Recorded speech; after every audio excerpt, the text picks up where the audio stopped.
There we go. There we go. So in that third quarter, after 17 years in the league, does that count for you as a dunk at this stage in your career? I was joking with the whole bench because last year in Philly, I said that was my last dunk. And then I surprised myself and I got in the air that I was high enough. And then I made my mind up at the end I was going to try to turn it over. So I'm going to count it just because who knows how many chances I get. But I have to ask the locker room if they agree with me or not.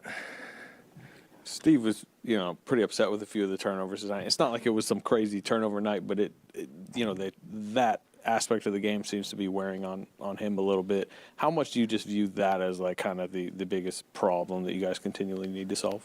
It's been a talking point for a decade. The way that we play, we know that there's going to be turnovers because we like to pass the ball. We, have a lot of organized chaos with off-ball movement and all that type of stuff. It is just the type of turnovers to you're going to have some. You never want anybody out there second-guessing or playing passive or, timid to make a play. But it's the ones that are kind of mindless or just lead to, easy, uncontested points on the other end that kill momentum. And no matter how great a defense you play, if you do that 3, 4, 5 times, it's hard to overcome. So we had maybe 3 or 4 of those where there's no resistance from the defense. We're just turning the ball over. Those are the ones that are always going to get him red in the face. But overall, I think we've been doing a lot better the last couple of weeks, even if the numbers are still relatively the same. You guys are 6-2 in the last 8. Does it feel like you're generating momentum? Yeah, obviously last night was rough. The Toronto game was rough, but you do have to remember where we were a week and a half, 2 weeks ago, and what's ahead in terms of opportunity to put string wins together. But I think our morale is pretty high. And, we're playing hard and competing. But we'll see what happens after this game in L.A. and this homestand we have. Steph, here on your right, year 17, you played nearly every second of that third quarter. Then you had 20. You got, the vibes going. But are you running on fumes at that point? How do you feel after a quarter like that where you play basically the whole way? And do you like Steve letting you play basically the whole quarter?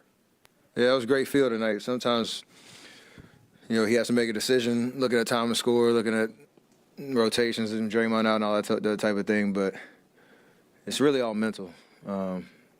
Pretty resilient, able to adjust to how the game is going. Even though you're giving everything you got, you can still pace yourself, recover during timeouts, all that type of stuff. So I never really worry about it too much. I do love to keep going if I got a hot hand. That's what every player wants, especially if you got a rhythm like that. So. Then managing the game in the fourth quarter, knowing that they were going to try to take me out of it, but just playing under control, finish the game, and I knew I did enough in the third to get us to the win. Steph, we know what Melt can do defensively, but how nice was it to see his three-point shot going early as well? We know he can shoot, and there's no worry about that. You realize how much time he's had off in his injury, so it's a matter of time for him to get his rhythm. And the one thing about him, he's going to keep shooting. That's the best part. If a guy understands who he is, what he can do, and don't let misses, linger in your head, you just keep shooting. Personally, do you like the look-away 3 or the logo 3 more? They're both great. They're both great.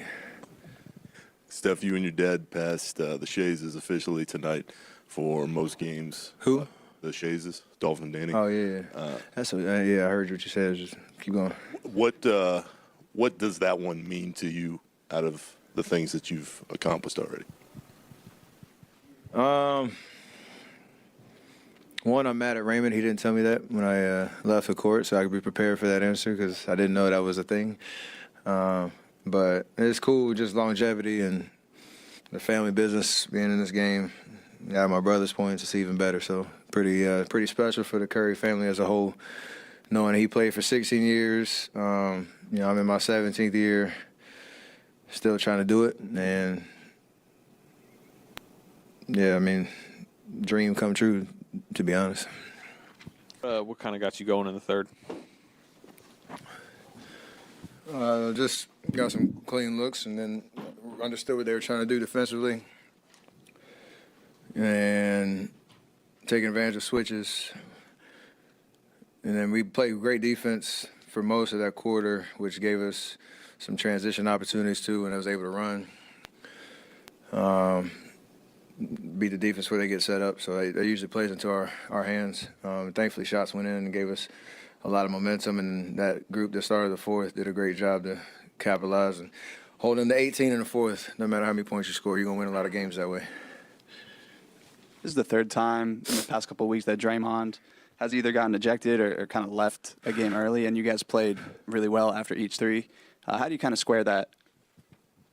We won the game. That's all we care about. That's all he cares about. I know he'd rather be out there. I don't know what he said to the ref, but I didn't think it was, or the consensus in the locker room was it wasn't enough to get thrown out. Without Draymond, what were some of the adjustments you guys made at halftime to sort of mitigate his loss? I just ran a lot of pick and roll, kept it pretty simple. Like I said, I understood what they were trying to do defensively, whether it was a contained blitz or they were just going to switch and put the big on me. And you're able to kind of have a predictable offense that way. It was less chaos, off-ball action with me, so necessary adjustment with him out.